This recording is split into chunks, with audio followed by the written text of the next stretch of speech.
My stepchildren told me I had no place in their lives, so I made space by moving out and leaving them with the parents who actually raised them. Hello, everyone. Welcome to Reddit Visuals. You ever notice how the people you bend over backwards for are often the first ones to act like you were just furniture? Background. Optional. That realization hit me so hard it knocked the wind out of who I thought I was. I'm Mark, 43, and for most of my adult life, I honestly believed that if you just showed up, paid the bills, and loved people hard enough, eventually they'd see you as family. Not immediately, not perfectly, but someday. I believed effort guaranteed a place. Turns out, effort just gives some people a nicer floor to stand on while they push you out the door. Let me back up. I met my now ex-wife, Claire, when I was 34. She was 32, divorced, and already had 2 kids, Ethan, who was 10 at the time, and Hannah, who was 8. When we met, I was the single uncle type in my friend group. Good job, small condo, no kids. I wasn't against children. I just didn't see myself as anybody's dad. Claire changed that. We met at a coworker's barbecue.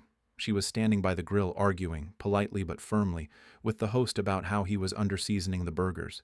She was sharp, funny, and had this tired warmth behind her eyes, like someone who'd seen a lot and was still choosing to show up anyway. We started talking. Divorces. Work. How hard it was to date as adults when you're already exhausted from life. She mentioned her kids like it was a disclaimer, not a selling point. I come with 2 humans who don't do refunds, she joked. I laughed. Good thing I don't do returns. We dated for about a year before I met Ethan and Hannah. That was her boundary. She didn't want men drifting in and out of their lives. I respected that. The first time I went over for dinner, Ethan barely grunted hello and went back to his Xbox. Hannah glared at me like I'd kicked her puppy and then hid in her room. It was humbling. But slowly, things thawed. I helped Ethan with a science project, built one of those baking soda volcanoes, except we turned it into some over-the-top disaster zone with Lego people fleeing the lava. He won some small classroom prize and mumbled, "That was kind of cool, I guess." Hannah had a reading day at school. Parents were invited to sit and read with their kids. Her dad, Tom, had promised to go. I showed up in the back because Claire had to work late and asked if it was okay. Hannah spent the first 10 minutes scanning the door, waiting for her dad. He never came.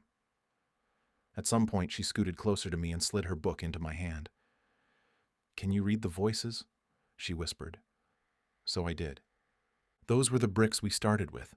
Small moments. Tom, their biological father, was, in their words, fun when he remembered. He'd show up with big gestures. Theme park tickets, late birthday presents, loud promises, then vanish for months. I was the one unclogging toilets and making grilled cheese at 11 p.m. because someone forgot their homework and had a breakdown. After a couple of years, the kids started calling me by my name less and just yelling "hey" from other rooms. Progress. When Claire and I got married, Ethan was 13, Hannah was 11. They stood in the wedding photos, forced smiles, stiff shoulders. Tom didn't come. He couldn't get off work. Claire's parents whispered blessings and relief. The kids finally have some stability. I took that seriously. Maybe too seriously. We moved out of Claire's cramped rental and into a 3-bedroom house I bought in my name. I didn't think anything of it at the time. It was my credit, my down payment, my savings. I put their names on the little plaque by the front door anyway. The Harris family. It felt like a fresh start. I paid for braces, soccer, dance lessons, school trips. When Ethan turned 16, I helped him buy a used Honda Civic, paid half up front. He was supposed to cover insurance and maintenance with his part-time job, and did the whole "this is a big responsibility" speech in the driveway while he fidgeted with the keys, pretending not to be excited. When Hannah had a meltdown over friend drama, I sat in the car with her in the driveway for an hour while she sobbed into my hoodie. But here's the thing no one tells you. You can pour and pour and pour into people, and they can still decide you're disposable. It didn't happen overnight. It started as small cracks. Ethan would come home from a weekend with his dad, and suddenly my rules were controlling. Tom lets me stay up until like 2 a.m., he'd say. Cool, I'd reply. Tom also doesn't live here and doesn't pay the electricity bill that runs the Wi-Fi you're so obsessed with. Curfew is still 11. Hannah started posting pictures with captions like family time, with her mom, her dad, and her grandparents. I wasn't in a single one. I'd be in the background of the actual moment, taking the photo, cleaning up, grilling, but never in the post. I told myself it was normal. Teenagers, identity. Split homes are messy. It's not about you, Mark. Don't be sensitive. Then little comments started trickling in. One afternoon, I was repairing a shelf in the hallway when Hannah walked by on the phone with a friend. She thought I couldn't hear. Ugh, no, he's not my dad, she said. He's just my mom's husband. He's whatever. It stung, but I swallowed it. She was 15. Everything is dramatic at 15. The real fracture came about 6 months later. By then, Ethan was 19, in his first year of community college, living at home. Hannah was a senior in high school. Tom had rebranded himself as Super Dad on social media. He started showing up a bit more, holidays, birthdays, a couple of games, always with a phone in his hand, always just in time to be seen, never long enough to help. I was still doing the unglamorous stuff, tuition payments, oil changes, sitting in bleachers on weeknights. One Saturday, Claire went to visit her sister. I stayed home to catch up on some work emails. From my home office, I could hear the kids in the living room. Ethan had some friends over. Hannah had a couple of girls from her dance team. He acts like he owns us, Ethan said, his voice carrying. He literally owns the house, one of his friends joked. Yeah, but he's not even family, Ethan shot back. He's just some guy Mom married. Once I move out, I'm not talking to him again. He has no place in my life. Hannah laughed. Facts.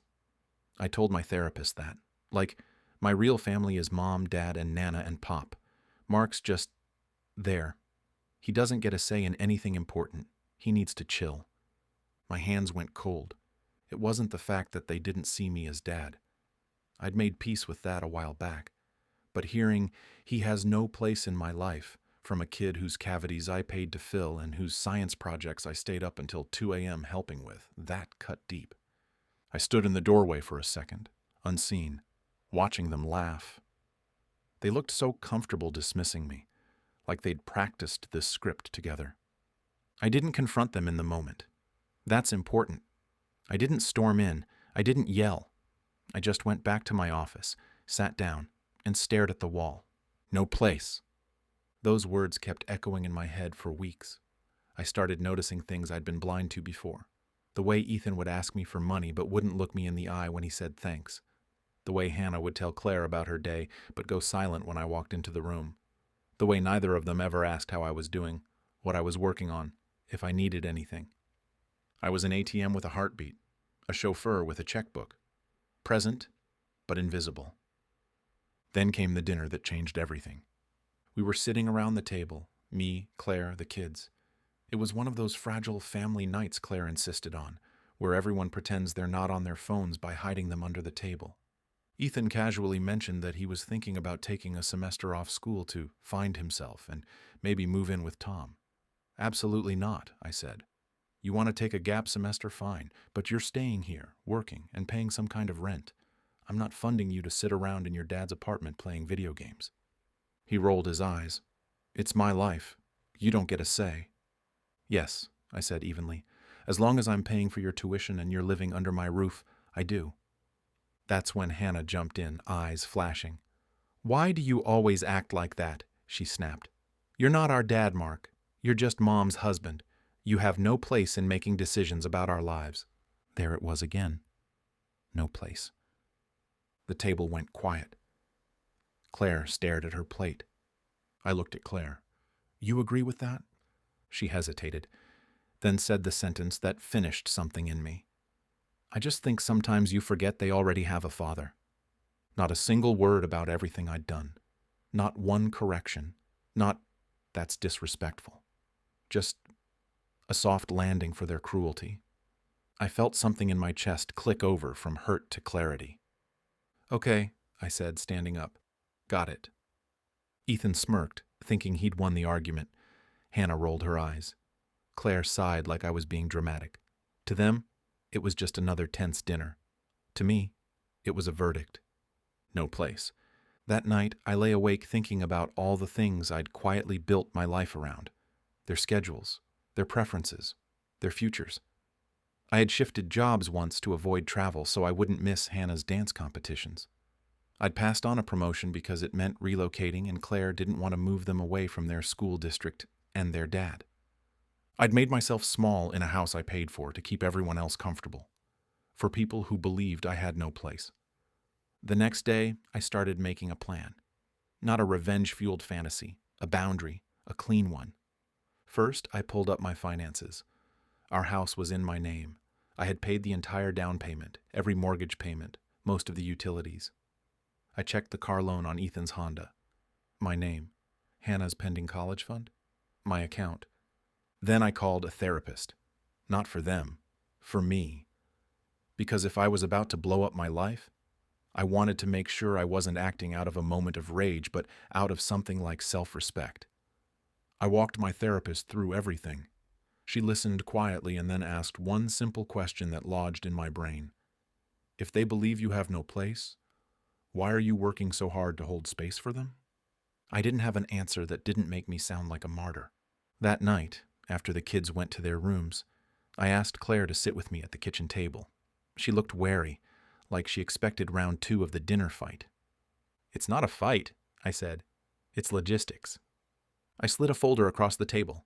Mortgage statements, utility bills, tuition receipts, the car loan, all of it. Do you see anything with your name on it? I asked. She leafed through slowly. Well, no, but we've talked about... Just answer the question, I said calmly. Do you see your name? She shook her head. Do you see Ethan's name? Hannah's? Tom's? No. Right. You know why? She frowned. Because you like control? The fact that she said that out loud almost made me laugh. No, I said. Because when we met, I stepped into a situation that wasn't mine and decided to build a foundation for everyone. You, the kids, their future. And I did it without asking for ownership of them. I never asked them to call me Dad. I never tried to replace Tom. I just showed up. She crossed her arms. What are you trying to say, Mark? I'm trying to say I heard them, I replied. At dinner, weeks ago in the living room when they didn't know I was listening, in the way they talk about me online, they've made it very clear that I have no place in their lives. And you backed that up. She opened her mouth, closed it. So, I continued, I'm giving them what they want. I'm moving out. Her chair scraped back. What? Don't be ridiculous. I'm not, I said quietly. I've already put in an application on a small apartment across town. I'll be out of here in about 6 weeks. I'll cover the mortgage until the end of the year so you have time to figure things out. After that, you and Tom can sort out where the kids live and who pays what. Since I have no place in their lives, it doesn't make sense for me to keep playing Dad with all of the responsibility and none of the respect. She stared at me like I'd slapped her. You're abandoning us, she whispered. I shook my head. I'm leaving a role I was never allowed to have. There's a difference. We argued. Of course we did. She accused me of punishing the kids, of being petty, of overreacting. Mark, they're teenagers, she said. They say dumb things. They don't mean it. I looked her in the eye. Then why didn't you correct them? She had no answer for that. Over the next few weeks, the atmosphere at home turned thick and sour. Claire tried to pretend it wasn't happening. She told the kids I was going through something and that it would blow over.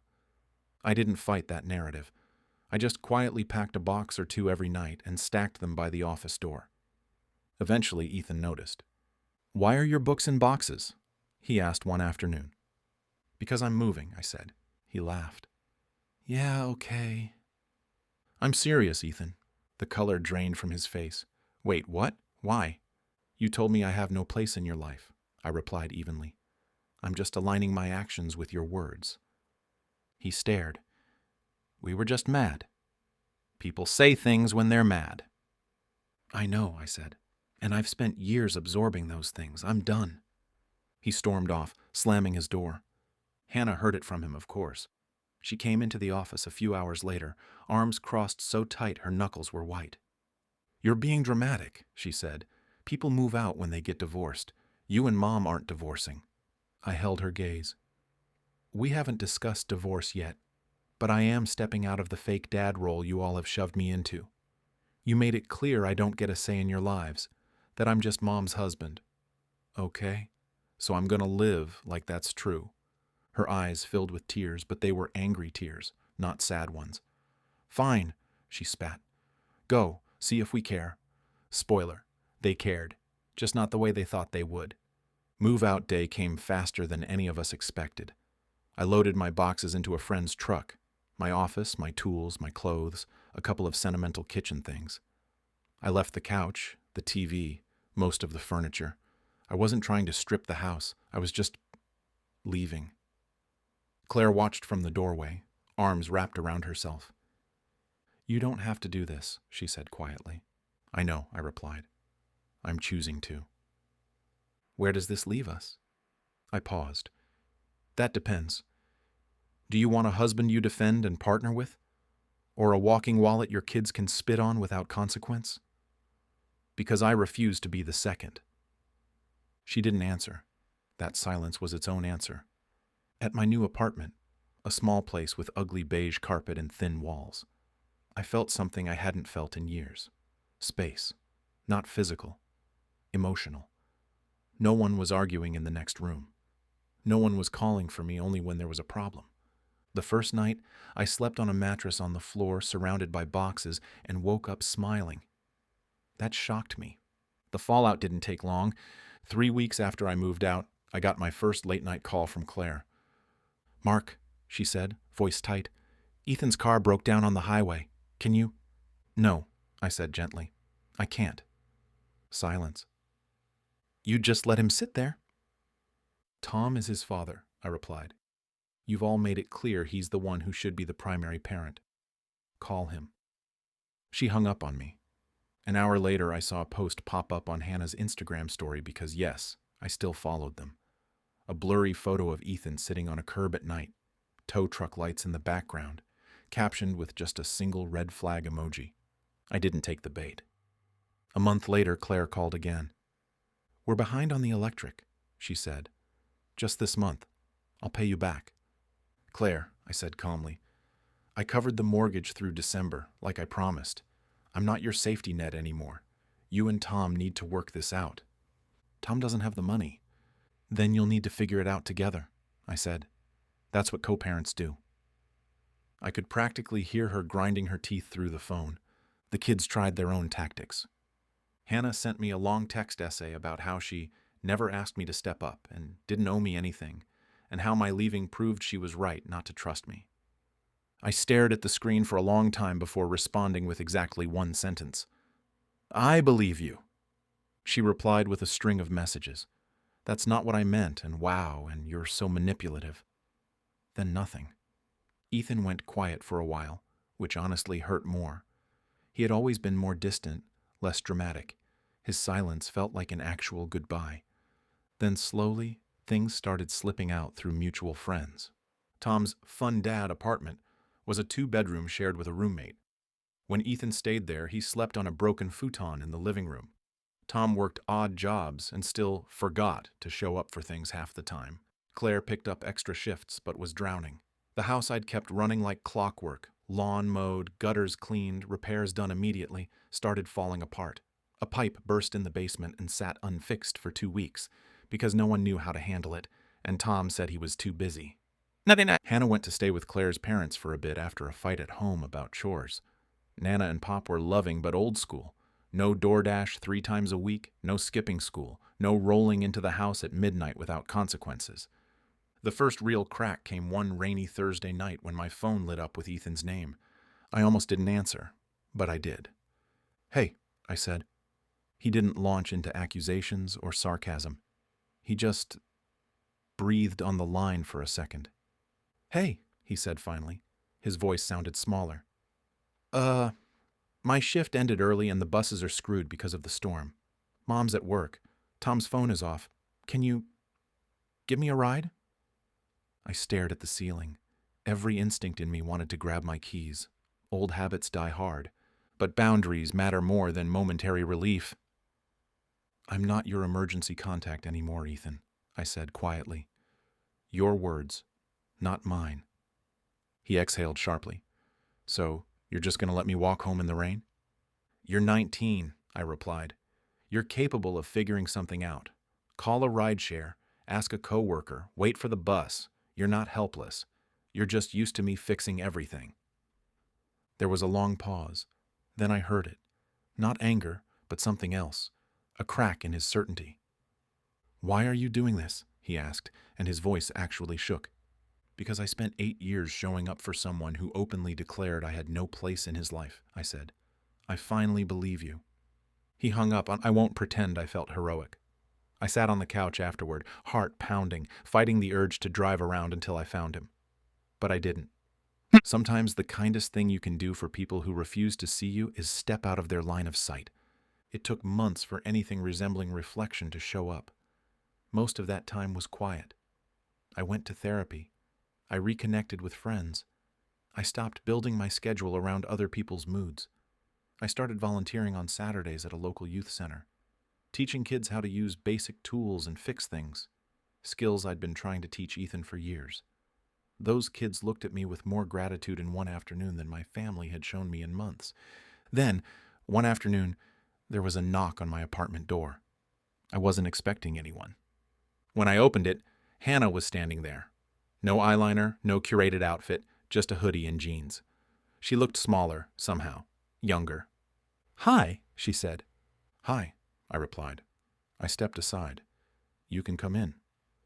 She sat on the edge of my couch like a guest, not like someone who'd once fallen asleep on my shoulder during a movie half a dozen times. "This place is small," she said. "It's enough for me," I answered. We sat in awkward silence for a minute. Finally, she blurted, "Nana made me scrub the kitchen floor last week." I blinked. "Okay?" "Like, on my hands and knees," she continued, eyes flashing. "Said if I was old enough to stomp on it, I was old enough to clean it.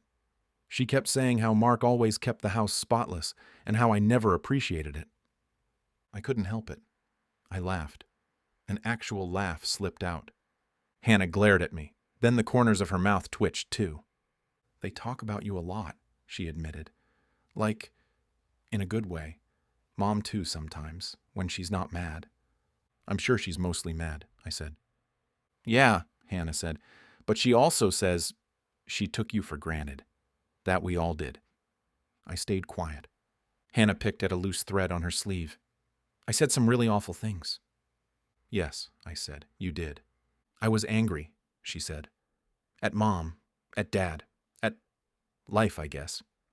It felt easier to aim it at you because you were there. You'd take it. And you did." I swallowed. "I did." "I didn't think you'd actually leave," she whispered. "I thought you were bluffing. Adults always say stuff and then stay." "I'm not most adults," I said softly. "And I don't bluff about my sanity." She looked up, eyes shiny. "I miss how things were. Like, not the fighting, but you making pancakes on Saturdays, you remembering my exam dates, you being in the stands. I didn't realize how much of that was you until it was gone." Part of me wanted to rush in with, "It's okay," and hug her. Another part remembered the years of being an emotional punching bag. "What do you want from me, Hannah?" I asked. Not unkindly, just directly. She flinched, thinking it was an accusation, then seemed to realize it was an honest question. "I don't know," she said. "Maybe a chance to fix something? I'm not asking you to move back. I know I can't just snap my fingers and undo everything. I don't want you to disappear completely." There it was, the thing I'd wanted to hear for years, now arriving when I no longer needed it to breathe. "I can't be what I was," I said. "Not again. That version of me died somewhere between your no place in my life and your mom's silence. But if you want a relationship with me as, I don't know, an adult who cares about you and has boundaries, maybe we can try that." She nodded quickly, almost desperately. I'll mess up, she said. I'm not good at this. Me neither, I replied, but we can try not to use each other as punching bags this time. She laughed through her tears. Deal! Ethan took longer. Months, actually. His pride was thicker. He eventually texted asking if he could call. Then, on the phone, he told me he'd moved in with Tom full-time for a while and that it sucked. He never has food, Ethan said. And his idea of parenting is telling me to man up and then borrowing my tip money for cigarettes. I'm sorry, I said, and I meant it. He keeps talking about you, Ethan added. Keeps saying you thought you were better than him. What do you think? I asked. There was a long pause. I think you were better to us, Ethan said, and I could hear him struggling with the words. And we treated you like trash anyway. I let that sit between us like a fragile glass. I'm not calling to ask you to come back, he said quickly. I know that's not happening. I just wanted you to know I get it now. Why you left. That means more to me than you probably realize, I replied. Can I still call you sometimes? He asked. Not for money or rides, just to talk? My throat tightened. Yeah, you can call me. We're not magically healed. This is not a movie. I don't come back to the house to a slow clap and a "we were wrong about you." I still live in my beige carpet apartment. I still say no to things that would shred my boundaries. But I also attend one of Hannah's college showcases now, by invitation. Ethan occasionally sends me photos of a meal he cooked, asking, "Did I do this right?" We grab coffee sometimes, the three of us. It's awkward. It's careful, but it's real in a way it never was before. Claire and I did eventually divorce. It wasn't explosive by then, more like signing paperwork for something that had died long ago. She cried, said she never meant for it to go this far, that she thought I'd get over it. That's the thing about taking people for granted. You assume they'll always be there because they always have been. Until one day, they aren't. The last time I saw Claire, she looked tired. Older. She told me she wished she'd stood up for me, that she wished she'd taught the kids to value what I did instead of letting them walk all over me because it was easier than conflict. I thought love meant accepting people as they are, she said. I didn't realize I was teaching them that disrespect had no consequences. I didn't have much to say to that. Some lessons come too late. So that's my story. My stepchildren told me I had no place in their lives, so I stopped fighting to hold a place they were determined to shove me out of. I moved out. I let their real parents and actual family handle the fallout. And when the dust settled, I let the people who genuinely wanted me in their lives come find me, instead of forcing myself where I wasn't wanted. Maybe that was cruel. Maybe it was overdue. Maybe it was the only way anyone involved was ever going to learn what I'd actually been doing all those years. Now I want to know what you think. Was I wrong for walking away and leaving my stepkids with the parents who actually raised them, even knowing things would probably fall apart for a while? Would you have done the same in my position? Or would you have stayed and kept absorbing the disrespect for the sake of family? Drop your thoughts in the comments and tell me honestly what you would have done. And if this story made you think, please hit the like button and subscribe to Reddit Visuals. It really helps the channel grow and lets us bring you more stories like this. Thanks for watching.